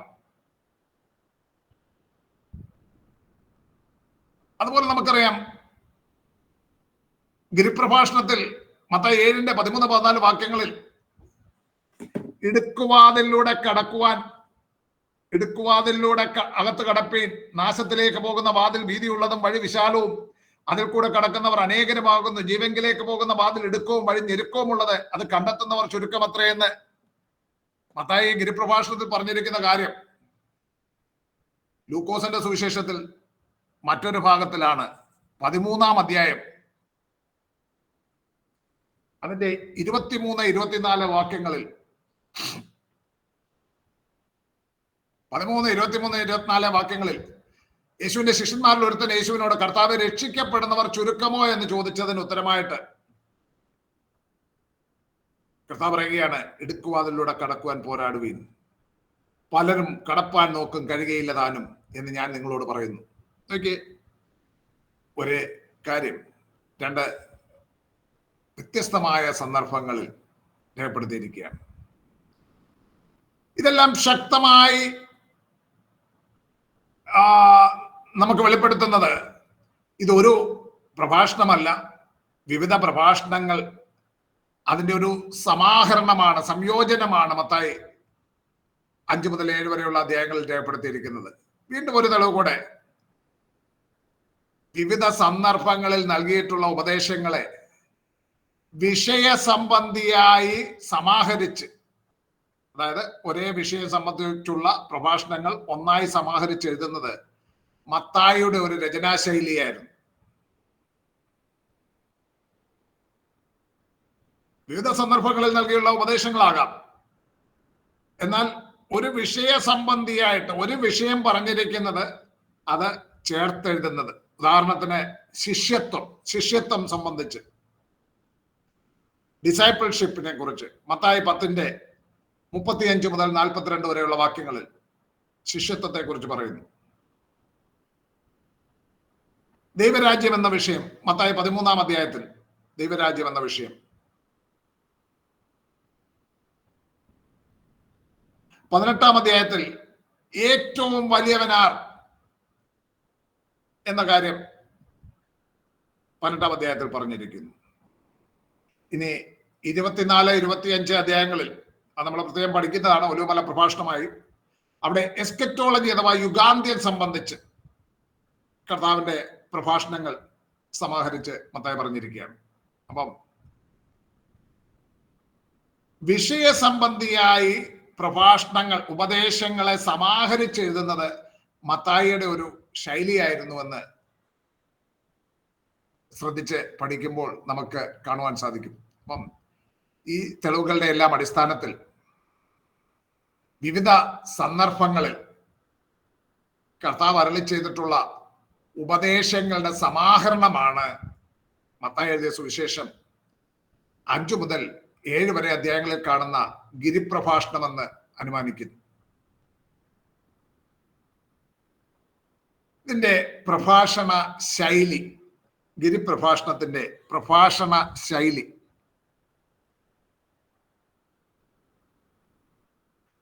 കവിതാരൂപേണയുള്ള സന്ദേശങ്ങൾ ഹീബ്രു, അരമായിക് തുടങ്ങിയ സെമറ്റിക് ഭാഷകളുള്ള രചനകളുടെ ഒരു സവിശേഷതയായിരുന്നു. കവിതാരൂപേണയുള്ള സന്ദേശങ്ങൾ ഇബ്രായ ഭാഷയിലും അരമായിക് ഭാഷ തുടങ്ങിയ സെമറ്റിക് ഭാഷകളുടെ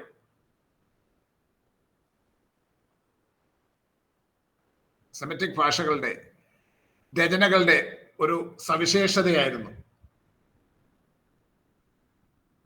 നമ്മൾ സങ്കീർത്തനങ്ങളിലും പ്രവചനങ്ങളിലും ചിലയിടങ്ങളിൽ പൂർണ്ണമായും, ചിലയിടങ്ങളിൽ ഭാഗികമായും,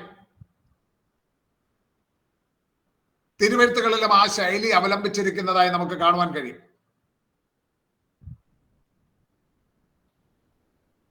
ഒരേ കാര്യം 2 രീതിയിൽ ആവർത്തിച്ച് പ്രസ്താവിക്കുന്ന ശൈലി പാരലലിസം എന്ന് പറയും. പാരലൽ എന്ന് പറഞ്ഞാൽ സമാന്തരം എന്നല്ലേ അർത്ഥം. പാരലലിസം സെമറ്റിക് ഭാഷകളിലുള്ള കവിതകളുടെ ഒരു പ്രത്യേകതയാണ്. സെമറ്റിക് ഭാഷകളിലുള്ള കവിതകളുടെ ഒരു പ്രത്യേകതയാണ് പാരലലിസം.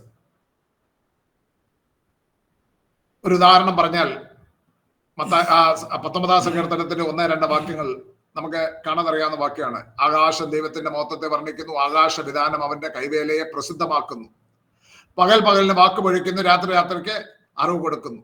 ആകാശം ദൈവത്തിന്റെ മഹത്വത്തെ വർണ്ണിക്കുന്നു, അത് തന്നെയാണ് മറ്റൊരു ശൈലി. ആകാശവിധാനം അവന്റെ കൈവേലയെ പ്രസിദ്ധമാക്കുന്നു എന്ന് ഇങ്ങനെ പറഞ്ഞ് ആവർത്തിച്ച് ഒരേ കാര്യം 2 രീതിയിൽ പറയുക പാരലലിസമാണ്. 24-ാം സങ്കീർത്തനത്തിന്റെ 3-4 വാക്യങ്ങൾ, 24 വാക്യത്തിന്റെ സങ്കീർത്തനത്തിന്റെ 3-4 വാക്യങ്ങൾ. പോയറ്റിക് ബുക്സ് എന്ന് പറഞ്ഞൊരു സബ്ജക്ട് ഇല്ലേ? പോയറ്റിക് ബുക്സ് എന്ന് പറഞ്ഞ ഒരു സബ്ജക്ട് ഉണ്ട്. അത് എനിക്കൊന്ന് രാജസാറാന്ന് തോന്നുന്നു പഠിപ്പിക്കുന്നത്. അന്നേരം ഇത് കൂടുതൽ വിശദീകരിക്കും. എങ്കിലും ഞാനന്ന് ഇവിടെ സാന്ദർഭികമായി പറഞ്ഞു പോവുകയാണ്.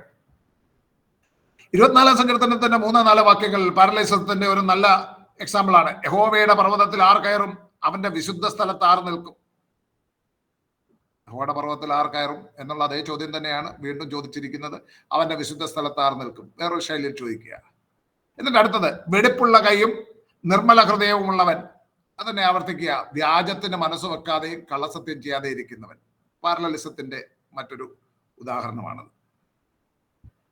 ഇനി ഹബക്കുക്കിന്റെ പുസ്തകം 3-ാം അധ്യായത്തിന്റെ 17-18 വാക്യങ്ങൾ. സങ്കീർത്തനങ്ങളിൽ ഒട്ടനവധി തെളിവുകളുണ്ട്, എങ്കിലും ഉദാഹരണങ്ങളുണ്ട്.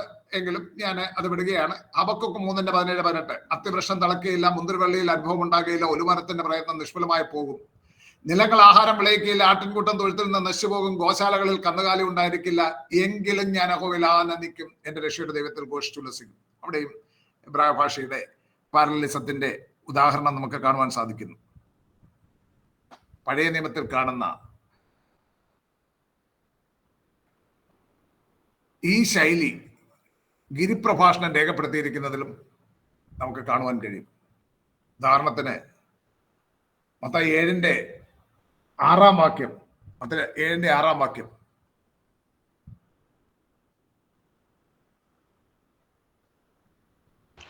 വിശുദ്ധമായത് നിങ്ങളുടെ മുത്തുകളെ വരുത്.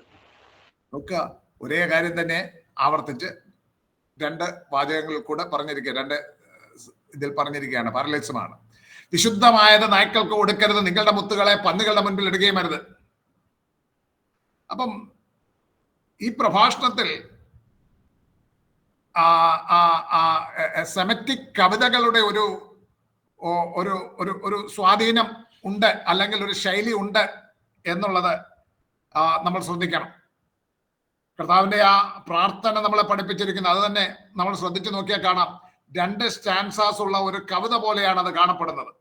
2 പദ്യഖണ്ഡങ്ങൾ അല്ലെങ്കിൽ സ്റ്റാൻസാസ് ഉള്ള ഒരു കവിത പോലെയാണ് സ്വർഗസ്ഥനായ പിതാവേ എന്ന് തുടങ്ങുന്ന ആ പ്രാർത്ഥനയെ നമുക്ക് കാണുവാൻ സാധിക്കുന്നത്. ഇനി ഞാൻ ഇത്രയും പറഞ്ഞത് എന്തിനെന്ന് വെച്ച് കഴിഞ്ഞാൽ ഇതിലെ ചില കാര്യങ്ങൾ നമ്മൾക്ക് മനസ്സിലാക്കേണ്ടതിനാണ്. അതിനകത്ത് ചില കാര്യങ്ങൾ മത്തായി 5:29-30 വാക്യങ്ങളൊന്ന് വായിച്ച്. 5:29-30 വാക്യങ്ങൾ. എന്നാൽ ബലം കൊണ്ട് നിനക്ക് ഇടർച്ച വരുത്തുന്നുവെങ്കിൽ അതിനെ ചൂന്നെടുത്ത് എറിഞ്ഞു കളക. വായിച്ചു. അത് തന്നെ. നിന്റെ ശരീരം മുഴുവനും നരകത്തിൽ വീഴുന്നതിനേക്കാൾ നിന്റെ അവയവങ്ങളിൽ ഒന്നും നശിക്കുന്നത് നിനക്ക് പ്രയോജനമത്രേ. വലം കൈ നിനക്ക് ഇടർച്ച വരുത്തുന്നുവെങ്കിൽ അതിനെ വെട്ടി എറിഞ്ഞു കളക. നിന്റെ ശരീരം മുഴുവനും നരകത്തിൽ പോകുന്നതിനേക്കാൾ അവയവങ്ങളിൽ ഒന്നും നശിക്കുന്നത് നിനക്ക് പ്രയോജനമത്രേ. നോക്കുക, ആ വചനഭാവം ഒന്ന് ശ്രദ്ധിച്ച്. കണ്ണ് ചൂഴ്ന്നു കളയുക, കയ്യ് വെട്ടിക്കളയുക. ഇത് നിങ്ങൾക്കൊരു കൺഫ്യൂഷൻ ഉണ്ടാകാതിരിക്കാനാണ് ഞാൻ ഈ പ്രഭാഷണ ശൈലിയെ പറ്റി ഇത്രയും പറഞ്ഞു വന്നത്. ഇക്കാര്യം പറയുമ്പോൾ നിങ്ങൾക്ക് കൺഫ്യൂഷൻ ഉണ്ടാകരുത്. ഇത് അക്ഷരാർത്ഥത്തിൽ എടുക്കുവാനല്ല പറഞ്ഞിരിക്കുന്നത്. അവിടെ മുകളിൽ പറഞ്ഞിരിക്കുന്ന കാര്യം നമ്മൾ നോക്കിയാൽ മനസ്സിലാകും. ജഡാഭിലാഷത്തിൽ നിന്ന് മോചനം പ്രാപിക്കുവാൻ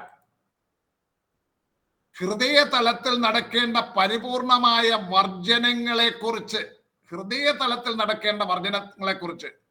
കേൾവിക്കാർക്ക് ബോധ്യം വരേണ്ടതിന് ശക്തമായ ഭാഷയിൽ കണ്ണ് ചൂഴ്ന്ന് കളയുക, കൈ വെട്ടിക്കളയുക എന്നീ പ്രയോഗങ്ങൾ ഉപയോഗിച്ചിരിക്കുകയാണ്. ആരും അതുകൊണ്ട് കണ്ണ് ചൂഴ്ന്ന് കളഞ്ഞിട്ടും കൈ വെട്ടിക്കളഞ്ഞിട്ടും ഒന്നും കർത്താവ് പറഞ്ഞതാണെന്ന് പറയരുത്. അതിനെ അക്ഷരാർത്ഥത്തിൽ എടുക്കരുത്. അതാണ് ഞാൻ പറഞ്ഞതിന്റെ സാരം. കാവ്യഭാഷ എന്ന് പറയുമ്പോൾ അതിന്റെ ഒരു പ്രത്യേകതയാണ്. നമുക്കറിയാം, നമ്മൾ സ്കൂളിൽ പഠിച്ചിട്ടുണ്ട്. മന്നവേന്ദ്ര വിളങ്ങുന്ന ചന്ദ്രനെ പോലെ നിൻമുഖം. ചന്ദ്രന്റെ പോലെ ആരുടെയും മുഖം തിളങ്ങുന്നുണ്ടോ? അതൊരു കാവ്യഭാഷയാണ്. അതുപോലെ ഇവിടെ കണ്ണ് ചൂഴ്ന്ന് കളയുക, കൈവെട്ടി കളയുക എന്നൊക്കെ പറയുമ്പോൾ അത് എബ്രായ കവിതാശൈലിയിൽ എഴുതുകയാണ്. ഇത് പ്രതീകാത്മകമാണ്, അക്ഷരാർത്ഥത്തിൽ എടുക്കരുത്. ഇത് മനസ്സിലാക്കാൻ അതിന്റെ മുകളിൽ പറഞ്ഞിരിക്കുന്ന കാര്യങ്ങളൂടെ വായിക്കണം. മുകളിൽ പറഞ്ഞിരിക്കുന്ന കാര്യങ്ങളൂടെ സമയം പോകുന്നതുകൊണ്ട് ഞാൻ അങ്ങ് വായിക്കാം. 5:27-28 വാക്യങ്ങൾ, 27-28 വാക്യങ്ങൾ. അവിടെ കർത്താവ് പറയുകയാണ്, വ്യഭിചാരം ചെയ്യരുതെന്ന് അരുളി ചെയ്തത് നിങ്ങൾ കേട്ടിട്ടുണ്ടല്ലോ. ഞാനോ നിങ്ങളോട് പറയുന്നത്, സ്ത്രീയെ മോഹിക്കേണ്ടതിന് അവളെ നോക്കുന്നവനെല്ലാം ഹൃദയം കൊണ്ട്, ശ്രദ്ധിക്കുക, ഹൃദയം കൊണ്ട് അവളോട് വ്യഭിചാരം ചെയ്തു പോയി. അവിടെ 27-28 തുടങ്ങി 5:48 അവസാനിക്കുന്നത്, ആകയാൽ നിങ്ങളുടെ സ്വർഗീയ പിതാവ് സൽഗുണപൂർണനായിരിക്കുന്നത് പോലെ നിങ്ങളും സൽഗുണപൂർണരാകുവീൻ എന്ന് അവസാനിക്കുന്ന ഒരു പ്രഭാഷണ ഭാഗത്തിൽ സൽഗുണപൂർണരാകുവാൻ ഹൃദയതലത്തിൽ നടക്കേണ്ടതായ പരിപൂർണമായ വർജനങ്ങളെ കുറിച്ച് ഒന്നുകൂടെ ആവർത്തിക്കാം. സൽഗുണപൂർണരാകുവാൻ 27-28 വാക്യങ്ങൾ തുടങ്ങി 48 അവസാനിക്കുന്ന ആ പ്രഭാഷണ ഭാഗമായിട്ട് വരുന്ന ആ കാര്യമാണ് കണ്ണ് ചൂഴ്ന്നു കളയാനും കൈവെട്ടിക്കളയാനും പറയുന്നത്. അപ്പോൾ അവിടെ സൽഗുണപൂർണരാകുവാൻ ഹൃദയതലത്തിൽ നടക്കേണ്ടതായ പരിപൂർണമായ വർജനങ്ങളെ കുറിച്ച് കേൾവിക്കാർക്ക് ബോധ്യം വരേണ്ടതിന് വാക്കുകളിൽ അല്പം അതിശയോക്തി കലർത്തി കണ്ണ് ചൂഴ്ന്നു കളയുക, കൈവെട്ടിക്കളയുക എന്നീ പ്രയോഗങ്ങൾ പ്രസ്താവിച്ചിരിക്കുകയാണ്. അക്ഷരാർത്ഥത്തിൽ ശാരീരിക ഛേദനം നടത്തണമെന്നല്ല വിവക്ഷിച്ചിരിക്കുന്നത്. അക്ഷരാർത്ഥത്തിൽ ശാരീരിക ഛേദനം നടത്തണമെന്നല്ല വിവക്ഷിച്ചിരിക്കുന്നത്. ഇനി ഞാൻ ചോദിക്കട്ടെ, ജഡാഭിലാഷം ഉളവാകുന്നത് അത് കണ്ണാണ് അങ്ങോട്ട് ഇൻപുട്ട് കൊടുക്കുന്നത്. പക്ഷേ നമ്മളെ മത്തായിയുടെ സുവിശേഷം 15:19 എന്താണ് കാണുന്നത്? 15:19 കർത്താവ് പറയുന്നുണ്ട്, ദുശ്ചിന്ത, കൊലപാതകം, വ്യഭിചാരം, പരസംഗം, മോഷണം, കള്ളസാക്ഷ്യം, ദൂഷണം എന്നിവ ഹൃദയത്തിൽ നിന്ന് പുറപ്പെട്ടു വരുന്നു. ഇതെല്ലാം ഹൃദയത്തിൽ നിന്ന് പുറപ്പെട്ടു വരുന്നു. കണ്ണ് എന്തിനാണ്? കാണുവാനുള്ള അവയവമാണ്. കണ്ണുള്ളവരെല്ലാം കാണും, വിശുദ്ധന്മാരും കാണും, പാപികളും കാണും. എന്നാൽ കാണുന്നത് ഒരേ കാര്യം കാണുമ്പോൾ തന്നെ പരിശുദ്ധാത്മാവിന്റെ ഫലമായ ഇന്ദ്രിയജയം പ്രാപിച്ചിട്ടില്ലാത്തവരിൽ കണ്ണ് മോഹം ജനിപ്പിക്കുന്നു. ഇന്ദ്രിയജയം പ്രാപിച്ചിട്ടില്ലാത്തവരിൽ കണ്ണ് മോഹം ജനിപ്പിക്കും. പുറം കണ്ണുകൊണ്ട് കാണുന്ന കാര്യങ്ങൾ ഹൃദയത്തിൽ മോഹം ജനിപ്പിക്കുന്നു. തുറന്ന് മോഹിക്കുന്നതിനെ പ്രാപിക്കുവാൻ ഹൃദയം വെമ്പൽ കൊള്ളുന്നു. അതുകൊണ്ട് ഹൃദയത്തിനുള്ളിൽ നിന്ന് ദുർമോഹത്തെയാണ് ചൂഴ്ന്നു കളയേണ്ടത്. അതാണ് കർത്താവ് അർത്ഥമാക്കുന്നത്. ഹൃദയത്തിന്റെ ഉള്ളിൽ നിന്നും ദുർമോഹത്തെ ചൂഴ്ന്നു കളയണം.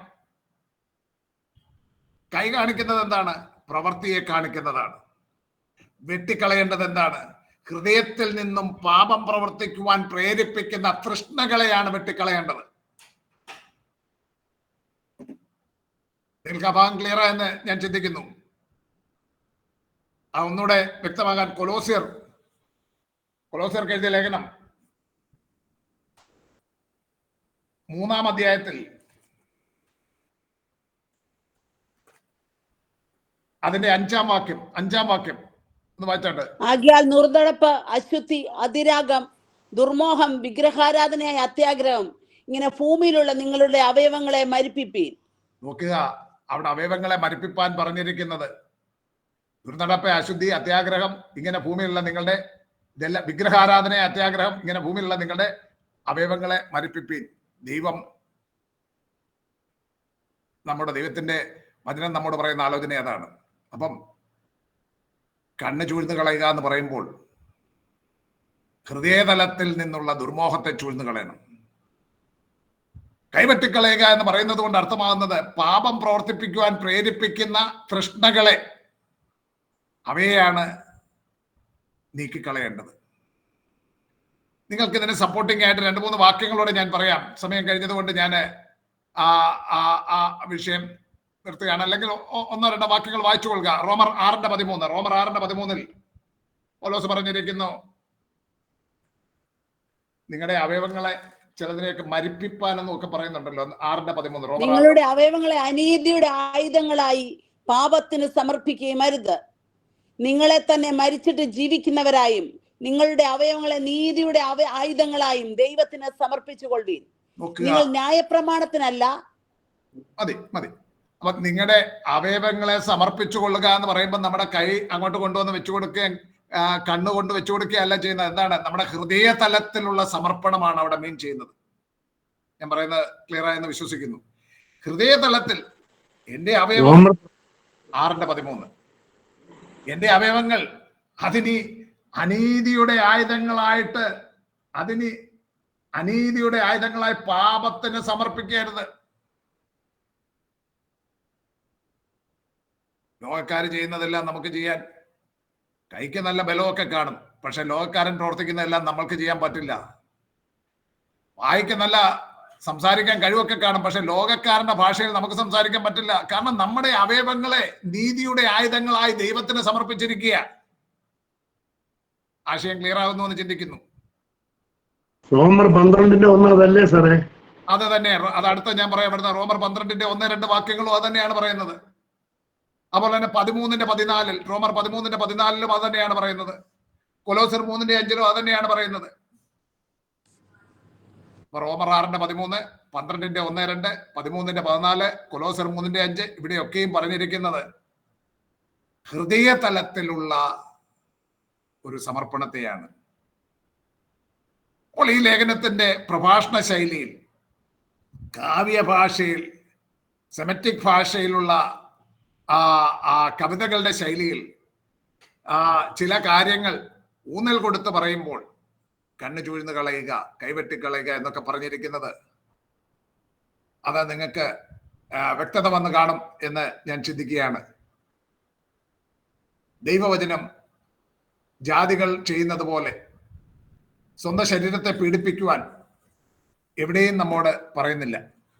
നമുക്കറിയാം, ഏലിയാവ് കർമ്മേലിൽ യാഗം കഴിക്കുവാൻ ചെല്ലുമ്പോൾ, അല്ലെങ്കിൽ യാഗം കഴിക്കുമ്പോൾ അവിടെ വന്ന ബാലിന്റെ പ്രവാചകന്മാരെല്ലാം എന്തുവാ, സ്വന്തം ശരീരത്തെ ദണ്ഡിപ്പിച്ചു മുറിച്ചും ഒക്കെ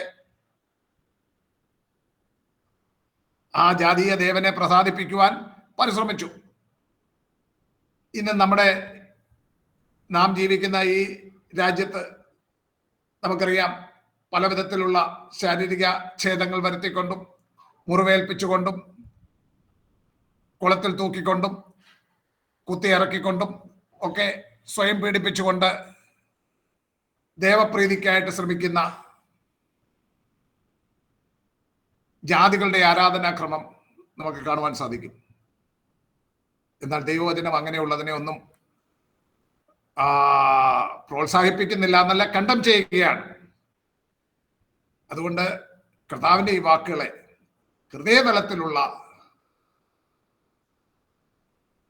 ഛേദനകളാണ് ഈ വാക്കുകൾ കൊണ്ട് അർത്ഥമാക്കുന്നത് എന്ന് പറഞ്ഞുകൊണ്ട് ഇന്നത്തെ ഈ ക്ലാസ് ഞാനിവിടെ അവസാനിപ്പിക്കുകയാണ്. അടുത്ത ക്ലാസ്സിൽ നമ്മൾ ഗിരിപ്രഭാഷണത്തിന്റെ വ്യാഖ്യാനത്തിലേക്ക് പ്രവേശിക്കും.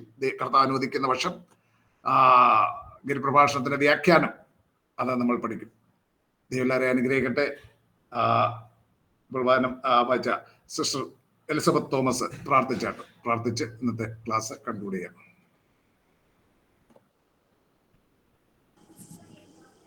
പരിശുദ്ധനായ ദൈവമേ, സ്വർഗപിതാവേ, നന്ദി നിറഞ്ഞ ഹൃദയത്തോടെ സ്തോത്രം ചെയ്യുന്നു, സ്തുതിക്കുന്നപ്പ. തിരുമുമ്പിൽ ഞങ്ങൾ ഹല്ലേലൂയ ക്ലാസ്സിനോടനുബന്ധിച്ച് കടന്നു വരുവാന്, കർത്താവിന്റെ വചനങ്ങളെ കേൾക്കുവാൻ കർത്താവ് ഞങ്ങൾ കൃപ ചെയ്തതിനായി സ്തോത്രം ചെയ്യുന്നു, സ്തുതിക്കുന്നു. അപ്പൊ അവിടുത്തെ വചനങ്ങൾ കർത്താവെ ഹല്ലേലൂയ പഠിക്കുന്നതൊക്കെ ഒപ്പം ഞങ്ങളുടെ ജീവിതത്തിൽ ആത്മീയമായി വളരുവാൻ ഞങ്ങളെ സഹായിക്കുമാറാകണമേ. ഞങ്ങളെ പഠിപ്പിച്ച കർത്താവിന്റെ ദാസനെയും കുടുംബത്തെ ഓർത്ത് സ്തോത്രം ചെയ്യുന്നു. അധികമായി നന്മകളെ കൊണ്ടും അനുഗ്രഹങ്ങളെ കൊണ്ട് നിറയ്ക്കണം. അധികം പേർക്ക് പ്രയോജനപ്പെടുവാൻ ഇടയാക്കണമേ. വചനം പഠിച്ച ഞങ്ങൾ ഓരോരുത്തരെയും അധികമായി അനുഗ്രഹിക്കുകയും കർത്താവെ വചനത്തിൽ ഹല്ലേലൂയ കർത്താവ് വേരൂന്നി കർത്താവിന് വേണ്ടി നിലനിൽപ്പാൻ, അനേകരെ ക്രിസ്തുവിലേക്ക് ആദായപ്പെടുത്തുവാൻ അവിടെ ഞങ്ങളെ സഹായിക്കുകയും